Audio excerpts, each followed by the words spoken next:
कि हमारा मुख्यमंत्री के पास कोई काम ही नहीं इसका मैना। हमारे पूर्व नेता थे, बोले काम करके आना पड़ेगा, मना मैं क्यों नहीं करूँ। लीक हुआ, पेपर की सील टूटी, वो टूटी HPSC के दफ्तर में। ये तो कहते बिना पर्ची बिना क्या होगा कुछ नहीं, वो सारा मेरा किया हुआ ये। अच्छा, मैंने वैसे एलिवेटेड वे की बात हो ली, जी जी, करना धरना ने कुछ नहीं, इसको बोलते हैं इवेंट्स मैनेजमेंट, लोगों को बकाना। इनका काम है फूट और लूट। ये वोट काटू है तो बीजेपी के सहयोगी है। लेकिन इलालो तो बोल रहे कि अगला अगला जब मौका था 2014 से लेकर के 2018 तक नेता अपने से टिकटें दी। मैं नहीं कहता, इन्हीं के परिवार के एक वरिष्ठ नेता, उनसे जाके पूछ लो। साल में इंटरनेशनल एयरपोर्ट बने, डोमेस्टिक तो जरूर बने, लेकिन कितने उद्घाटन करेंगे इस एरोड्रम के जी। ये इस तरह के एरोड्रम पिछले 11 साल में कोई प्रोटेस्ट ड्रामे तो करता नहीं बीजेपी वाले की तरह। तो मैं जी कई माड़ी करें ड्रामे। एक जहाज उड़ाने मुख्यमंत्री आवे जी, जब लोग मुख्यमंत्री जी ने को काम नहीं, इससे पता लगता है इस्तीफा लेके तैयार हो जाए। मैं बैठा रहा, कोई लेने नहीं आया, तो उतना अब तो उठा सकते हो आवाज संसद में। उठा रखी है मैंने जी। अब तो मैं इंटरनेशनल एयरपोर्ट की लड़ाई लड़ूंगा। अब तो महाराजा अग्रसेन के नाम से कह रहे हैं जी कि महाराजा अग्रसेन का नाम अब तक भी रिकॉर्ड में नहीं है। करे बीजेपी के नहीं आ रहे जी, बीजेपी के लोग आवाज़ नहीं उठा रहे। आज राम कुमार गौतम जी का बहुत सीनियर विधायक हैं, तो बता संगठन तो क्या था, वो युवा लोक दल के लोग ही थे, हमारे साथी। एक पहचान तो मान के चले कि जब भी हिसार की जनता को अपने सांसद की जरूरत होगी आप खड़े मिलेंगे। जमाती रात जी ना ना, मैं आया हूँ। मुख्यमंत्री का शौक नहीं पालना चाहिए कभी भी। जी, जिन जिन ने पाला है वो खराब हो गए। क्यों आप तो कद्दावर नेता रहे हो। दो तीन तो मारे हो रहे हैं खराब के दबदबा था। जी और विशेष तौर से नौजवान बड़े परेशान थे। जी जी, आपने ग्रीन ब्रिगेड का जिक्र किया, इस इलेक्शन में छाई हुई थी नहीं क्या। जय हिंद दोस्तों, नमस्कार। जयप्रकाश जेपी, सांसद हिसार, कौन नहीं जानता। खास बात है कि लोकप्रियता का पैमाना ही है कि जो लोग उनको जेपी, ताऊ जेपी और कई नामों से इस तरह से पुकारते भी हैं। खास करके जो युवा है, की शुरुआत कैसी हुई, इनकी कुछ बातें ऐसी है जो जानना चाहते हैं, खास करके जो युवा है कॉलेज में जाते हैं। तो आज हमारे साथ जयप्रकाश जी हैं, सांसद हिसार। सर, सबसे पहले तो आपका बहुत बहुत स्वागत है। धन्यवाद जी। जी, मैं शुरुआत में कहा कि बहुत से युवा जानना चाहते हैं कि राजनीति की शुरुआत कैसे हुई थी आपकी। राजनीति की शुरुआत में बहुत छोटा था जी, और 1982 में जिस दिन ये शक्ति परीक्षण हुआ था कांग्रेस और लोकदल के बीच में, जी, क्योंकि एक लोगों में चर्चा थी कि 1982 में बहुमत दोनों पार्टियों को मिलाकर के लोकदल का था, जी, लोकदल और बीजेपी। लेकिन उसमें टेक्निकल हिच क्या आई कि वो चुनाव से पहले का समझौता नहीं था, चुनाव के बाद का समझौता। जी, ये केंद्र की बात ना, स्टेट की। स्टेट की। जी, ठीक। और सिंगल लार्जेस्ट पार्टी थी कांग्रेस। जी, तो उस वक्त शरद यादव जी के नेतृत्व में हम नौजवानों ने धारा 144 तोड़ी थी चंडीगढ़ में। जी, और उसके बाद हम फिर जेल गए। शरद यादव जी, केसी त्यागी और दूसरे नेताओं के साथ, तो वहाँ से राजनीति शुरू हुई। नहीं, शुरू में मन में कैसे आया कि कई तो सोचते भी नौकरी लगना है, कुछ बिजनेस करना, खेती बाड़ी करना, आपके मन में ये कैसे आया कि मेरे को तो राजनीति करनी है? ये कोई जनसेवा का था, मन में कुछ बदलने का था, या क्या था? चीज़ें थी जी, कुछ लोगों के हमारे उस इलाके में दबदबा था, जी, और विशेष तौर से नौजवान बड़े परेशान थे, जी, और नौजवानों के साथ ज्यादती होती थी। एक बार ब्लॉक समिति कलायत के चेयरमैन का चुनाव बहुमत जनता ने दिया नौजवानों को, लेकिन उस इलाके के नेताओं ने उन नौजवानों को पर्चे दर्ज करा के पुलिस में बंद करा दिया। तो एक संघर्ष हुआ, फिर वहाँ पर लोग उठे, झगड़े हुए।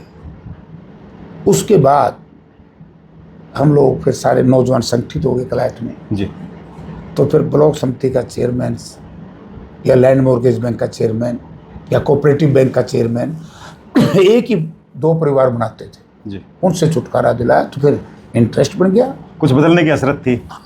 फिर उसके बाद जो शुरू की सीढ़ी थी वो क्या रही? शुरू की सीढ़ी में युवा लोकदल का अध्यक्ष बना दिया जिले का, जी, चौदेवलाल, स्वर्गीय चौदेवलाल ने। उसके बाद स्टेट का प्रेसिडेंट बना। 1988 में विश्वनाथ प्रताप सिंह जी का चुनाव था। जी, तो वहाँ हमने काम किया। फिर हमने एक अलग से संगठन खड़ा किया, था तो हमारा युवा लोक दल के साथियों का ही, वो मेरे से जुड़े हुए जी लोग थे, ग्रीन ब्रिगेड बनाई। जी तो वीपी सिंह जी ने एक प्रचार किया, जो चुनाव प्रचार था मोटरसाइकिल पे किया था, जी। तो हम उनके साथ रहते थे। वीपी सिंह जी चुनाव जीत आप गए, लखनऊ भी गए थे? इलाहाबाद इलाहाबाद गए। इलाहाबाद गए जी थे। तो हवा बन गई, जेपी होगी नौजवानों में। नौजवानों ने मान लिया कि भाई ये कुछ लोग तो ऐसे हैं जो नौजवानों को अपमानित करते हैं। जयप्रकाश नौजवानों को साथ लेके चलता है। स्टूडेंट्स पॉलिटिक्स थी, यूनिवर्सिटी की पॉलिटिक्स थी, कॉलेज की पॉलिटिक्स थी, तो उसमें इन्वॉल्वमेंट होगी। तो चलते चलते चलते 1989 में मुझे टिकट मिल गया जनता दल से, जी MP बन गया। जी। चंद्रशेखर जी ने मंत्री भी बने थे आप? चंद्रशेखर जी ने मुझे मंत्री बना दिया। जी। आपने ग्रीन ब्रिगेड का जिक्र किया, इस इलेक्शन में छाई हुई थी। नहीं क्या था ये ग्रीन ब्रिगेड? नहीं, ग्रीन ब्रिगेड तो बता, संगठन तो क्या था, वो युवा लोक दल के लोग ही थे हमारे साथी। एक पहचान थी, आइडेंटिटी थी, क्योंकि वहाँ पर लंबे लंबे एरिया से, नया एरिया था, मोटरसाइकिलों पे चलना था, कार जीप में प्रचार नहीं करना था। कोई मोटरसाइकिल खराब हो जाए, रुक जाए, कोई दिक्कत आ जाए, तो इसलिए एक पहचान थी, आइडेंटिटी। टी-शर्ट और पैंट ग्रीन थी। जी। लेकिन उसके बाद जब मैंने लोकदल छोड़ दिया, गलत हाथों में फिर ये सिस्टम चला गया, जी। तो उन लोगों ने इसका दुरुपयोग किया। तो हमने था कि इसको मैं क्या, कोई ग्रीन ब्रिगेड बंद कर दिया। जी। आपका सफ़र राजनीति में काफ़ी लंबा रहा है। कभी मन में ये नहीं आया कि भाई मैं मुख्यमंत्री के लिए आप कभी रहे हो, इस तरह का मन में आया हो? मुख्यमंत्री का शौक नहीं पालना चाहिए कभी भी। जी। जिन ने पाला है वो खराब हो गए। क्यों? आप तो कद्दावर नेता रहे हो। 2-3 तो मारे हो रहे हैं खराब। जी जी। नहीं, आप तो कद्दावर नेता रहे और कई पार्टियों में रहे, और कई बार तो आप पे इल्ज़ाम भी लगे हैं कि अवसरवादिता के इल्ज़ाम लगे हैं। मैं मौका देख के कभी मैंने पार्टी नहीं बदली जहाँ मान सम्मान ना हो। जी। लोग हमें चुनते हैं जनसेवा के लिए, जी। और हम लोग जो अपनी जिम्मेवारी है उसका निर्वाह ना करें, उसको छोड़ दें। मैंने चाहे लोकदल छोड़ा हो, जहाँ सम्मान ना हो कार्यकर्ताओं का, हमारा इज्जत ना हो, तो रहने का फायदा क्या है? जी। ऐसे ही चोल बंसीलाल से हुआ मेरा। हरियाणा विकास पार्टी हमने बनाई थी जी। उसमें तो स्वर्गीय ओम प्रकाश जिंदल का, जयप्रकाश का और स्वर्गीय जगन्नाथ का बहुत बड़ा हाथ था। जी। सारा देश जानता है। जी। लेकिन वहाँ पर हमें अपमानित किया गया इस बात के लिए। वही था मुख्यमंत्री, इन्हें 2-3 घर से इन्हें डराए दें, बोला जेपी मुख्यमंत्री बन जाएगा, इन्हें रोक लो। तो मैं इन्हें क्या करता रहा, मैं को नहीं, मतलब बातें चली थी मुख्यमंत्री वाली। मैंने क्या करता, मेरा चक्कर में ना पड़ो, तब मोहरान संभाल लो, मैं इस चक्कर में नहीं हूँ। तो लेकिन इनका गलतफहमी रहती थी, ठीक भी थी। पॉपुलरिटी जिसकी होती है, नेता तो वही होता है। जी। तो इसलिए जहाँ सम्मान ना हो, इज्जत ना हो, रहने का क्या फायदा? अवसरवाद वो होता है। मैंने कभी भी जिंदगी में, अगर जनता ने मुझे विपक्ष की जिम्मेवारी दी है, मैंने सत्ता पक्ष का साथ नहीं दिया। अवसर तो होता है। जी। मैंने 1998 में जब मैं मेंबर पार्लियामेंट था, जी, तो बंसीलाल चीफ मिनिस्टर थे, मैंने तो उनको छोड़ दिया था। जी। मैं तो राज को छोड़ के आया था, और उस निरंकुशता के खिलाफ हरियाणा विकास पार्टी और बीजेपी की गवर्नमेंट थी, मैं उसमें था। मैंने उनसे, अब सिद्धांतिक बात थी मेरी, वो नहीं मानी, वर्करों को अपमान करना शुरू कर दिया, मैंने छोड़ दी। लड़ा तो लालच कहाँ का, तो राज छोड़ के आया। अगर लालच होता तो 2014 में कलायत विधानसभा क्षेत्र की जनता ने मुझे निर्दलीय MLA बनाया। मैंने तो बीजेपी का साथ नहीं दिया, मैंने तो भूपेंद्र सिंह हुड्डा का और कांग्रेस पार्टी का साथ दिया। तो मैं उन लोगों की तरह नहीं हूँ, इधर आए उधर राज में रहना और उस चक्कर में फंस लिए कई बार। ऐसा नहीं। देखिए, संघर्ष की राजनीति करो, राज आए ना आए, लेकिन जो जनता ने जिम्मेवारी, आज मैं राज में नहीं जी, विपक्ष से MP हूँ। जो मेरी जिम्मेवारी लोगों ने दी, आप पार्लियामेंट में मेरे प्रोसीडिंग पार्लियामेंट की देखते हुए जी, मैं जनता की आवाज़ उठाता हूँ, अपने इलाके की आवाज़ उठाता हूँ। जिस किसान और मजदूर ने मुझे ताकत दी है, मैं उनकी आवाज़ उठाता हूँ। हिसार में हर हफ्ता मैं शनिवार को आ जाता हूँ। बिल्कुल। और इतवार की रात को, सोमवार को, जैसे अब जा रहे हूँ सोमवार जी, आज भिवानी जाऊँगा, वहाँ भिवानी खेड़ा की मीटिंग लूँगा। शुक्रवार को मैं उचाना हल्के की मीटिंग ली, शनिवार को शाम को मैं आदमपुर में था, तो मैं पूरे पार्लियामेंट में घूमता हूँ। जी ये मेरी ड्यूटी है। बहुत से लोग तो सोचते हैं डिलिमिटेशन होगी, बेके करोगे फिर देखांगे, नहीं। आज हमारी जिम्मेवारी है, जिन लोगों ने हमें वोट दिया है या नहीं दिया है, अगर हम मुझे वोट भी नहीं दिया और उस पर किसी प्रकार का अमानवीय प्रहार होता है तो मैं उनकी मदद के लिए भी तैयार हूँ। आपने बहुत से लोगों की बात बोली, कहीं दिखाई नहीं दे रहे, और खास करके कांग्रेस की बात करें, किसी भी मुद्दे पे, रोड पे, कहीं प्रदर्शन में, कहीं पर भी नहीं आ रहे। कांग्रेस के लोग रोड पे आ रहे हैं, क्या लिमिटेशन है इसका इंतजार कर रहे हैं? ऐसा नहीं है। कांग्रेस के लोग कर रहे हैं, बीजेपी के नहीं आ रहे। जी बीजेपी के लोग आवाज़ नहीं उठा रहे। आज राम कुमार गौतम जी का बहुत सीनियर विधायक हैं और वैसे भी सीनियर नेता हैं। जी, उनका दर्द आज उछला, जी बड़ा वाजिब था। जी यानी कि जहाँ चुने हुए सरपंच जी का मान सम्मान न हो, बीजेपी ने क्या क्या बुरा कर्म नहीं किया। कभी सरपंचों की पिटाई, कभी विधायकों, उन्हीं की पार्टी के विधायकों, हमारा नहीं कर सकते। जी हमारा अपमान किस बात का करेंगे? हम गलत काम करते नहीं और गलत बात को स्वीकार करते नहीं।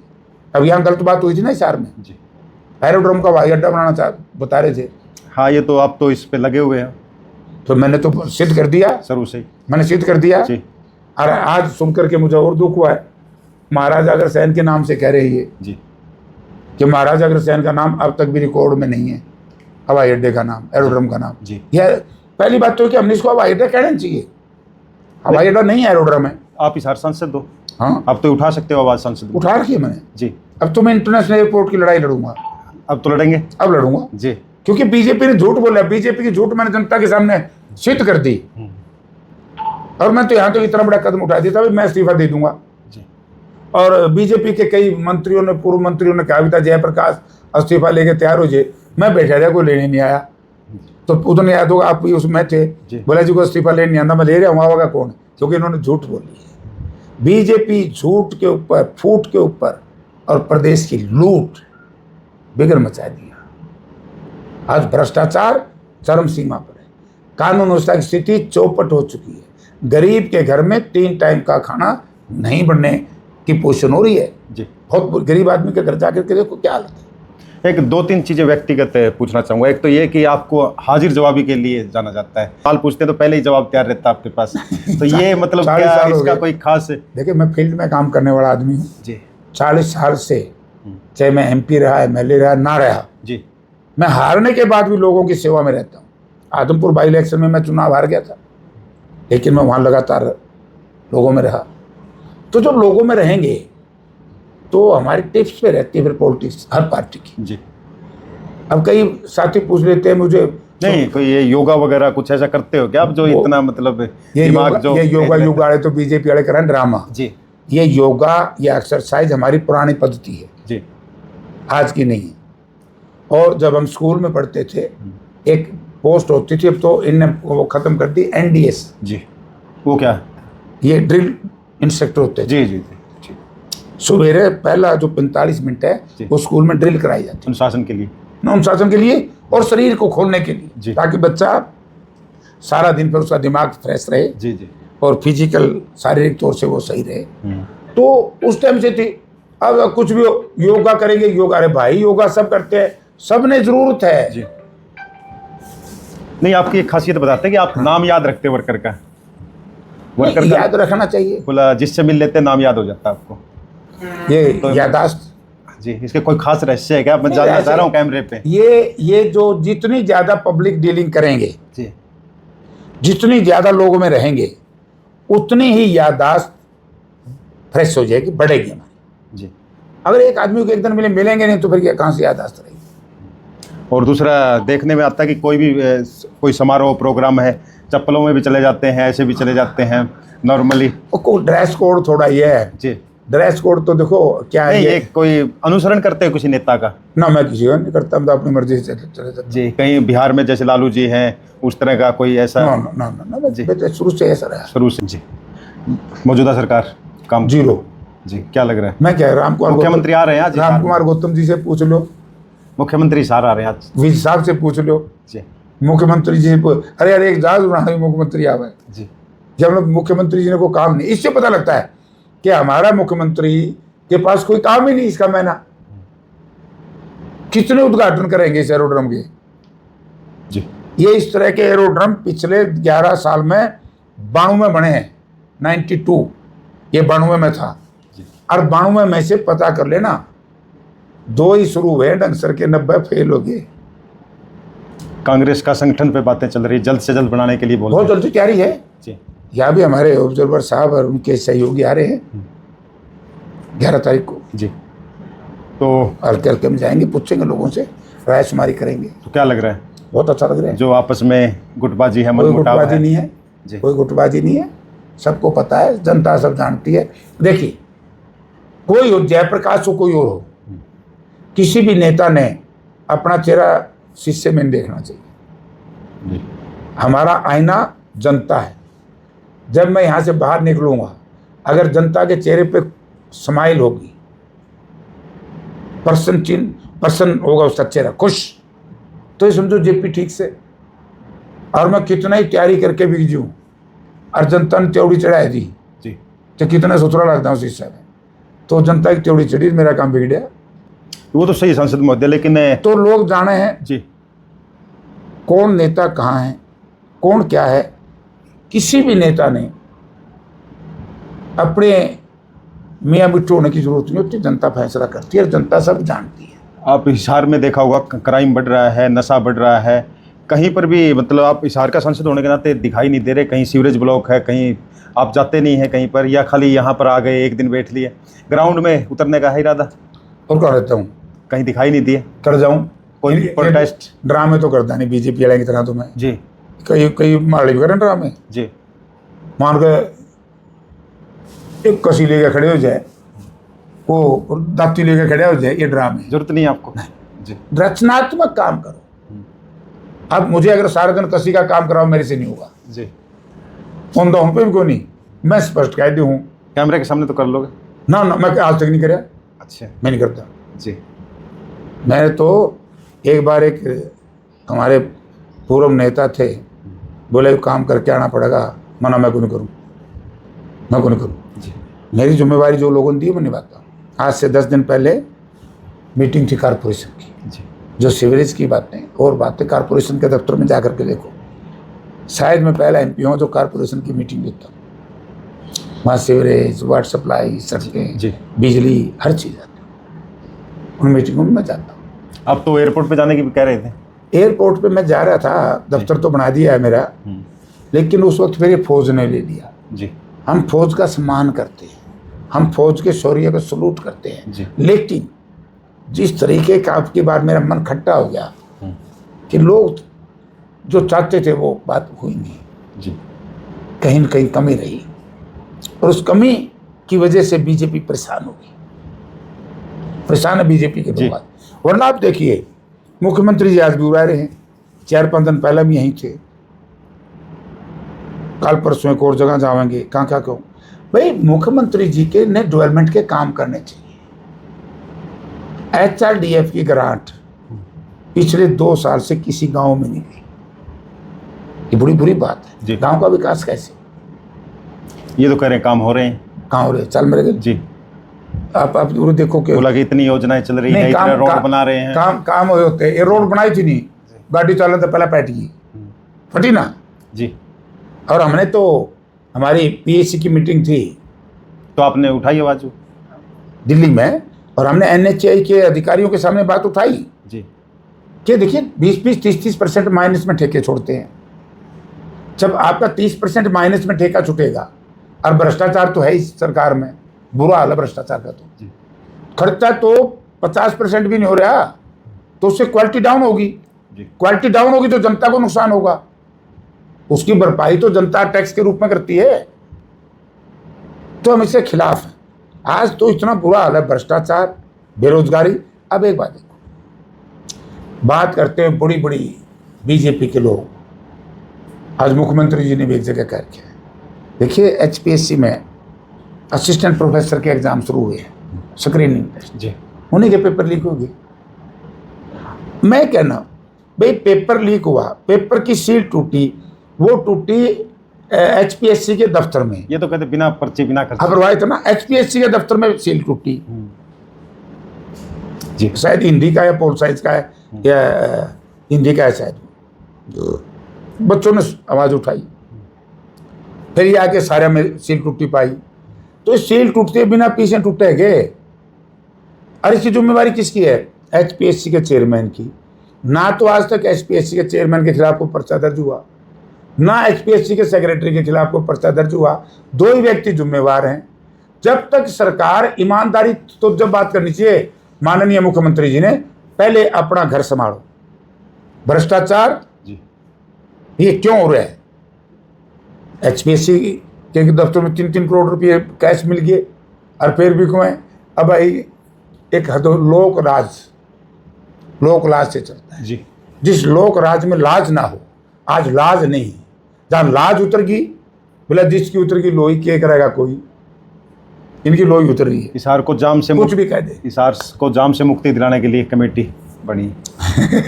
जी। मैंने ये तो आज बनाई है। जी। मैंने कारपोरेशन की मीटिंग में इनको समझाया था और उसी इशू को उठाया इनने। जी। से सच्चाई को, सच को कुछ कहना इसमें लग रहा होगा कुछ। नहीं, उस सारा मेरा किया हुआ ये। अच्छा।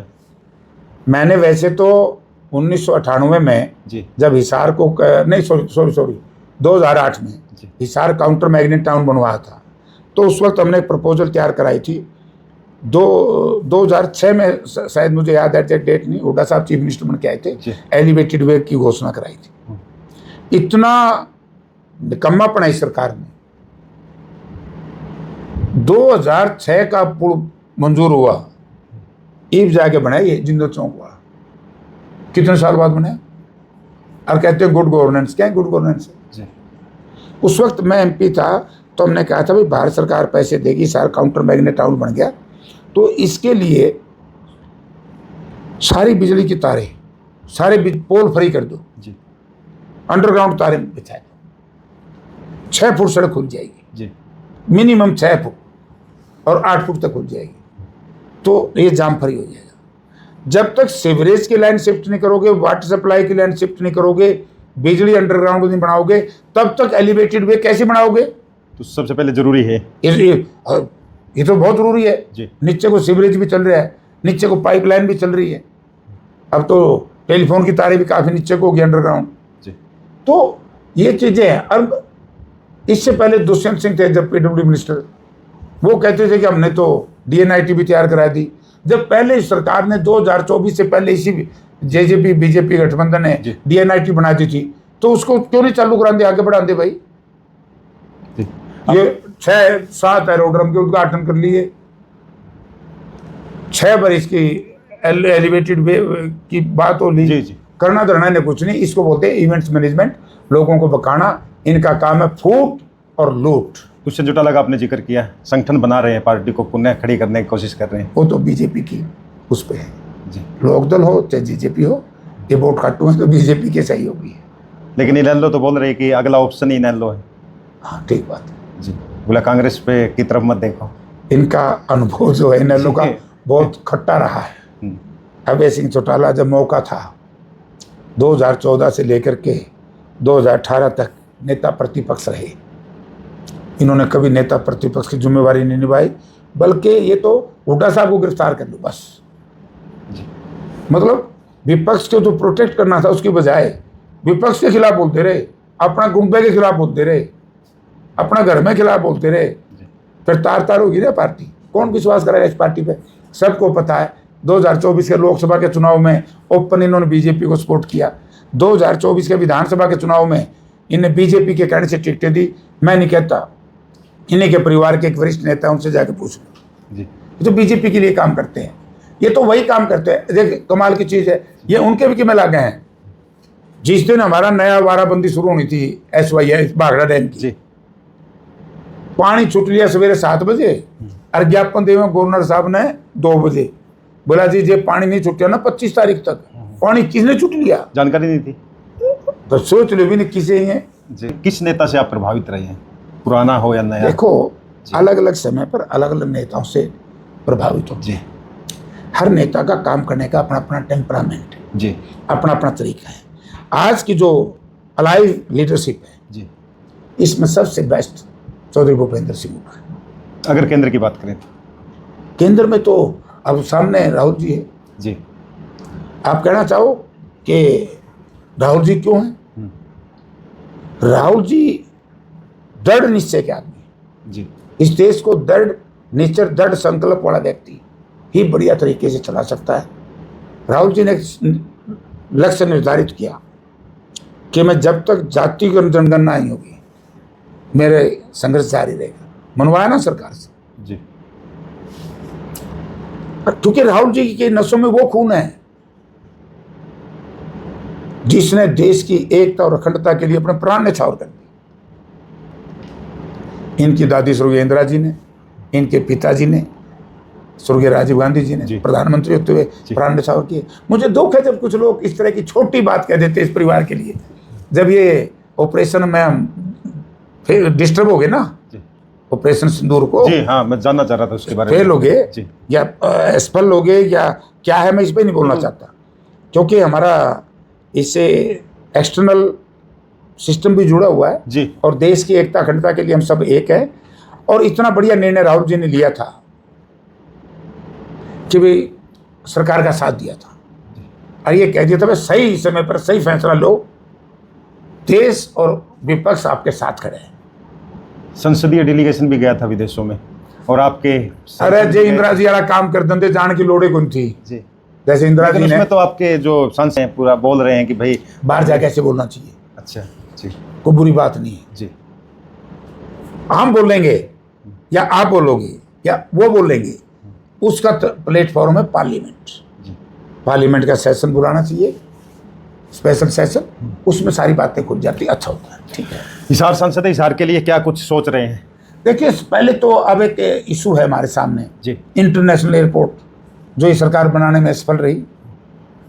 कांग्रेस गवर्नमेंट ने, यूपीए गवर्नमेंट ने और हरियाणा में हुड्डा साहब थे चीफ मिनिस्टर, जी हमने इसको डोमेस्टिक एयरपोर्ट करवा दिया था। रिकॉर्ड मैंने प्रेस के सामने रख दिया था सारा।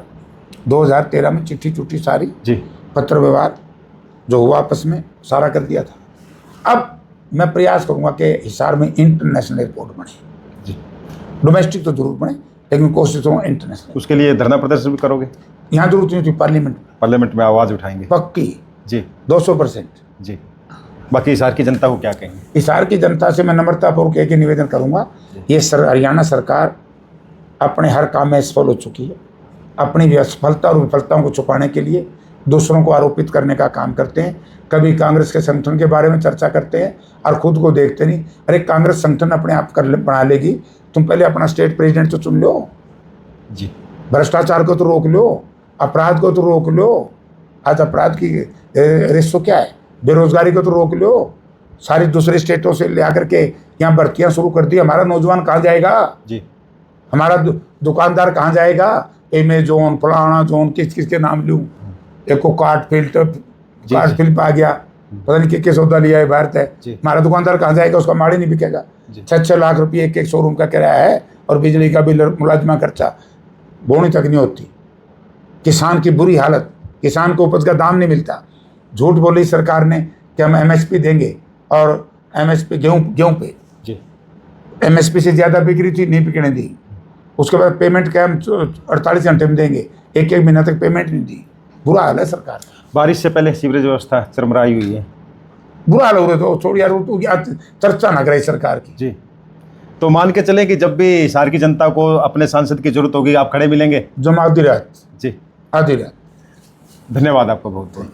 तो हमारे साथ हिसार के जयप्रकाश जी थे, जिन्होंने साफ तौर पे बोल दिया कि जब भी जनता को मेरी जरूरत होगी मैं वहां पर खड़ा मिलूंगा। छोटी सी बातचीत थी हमारी, कैसी लगी वो जरूर आप बता सकते हैं। फिलहाल लूंगा इजाजत और जल्द मिलेंगे नेक्स्ट अपडेट पे। तब तक के लिए सभी साथियों को जय हिंद, जय भारत।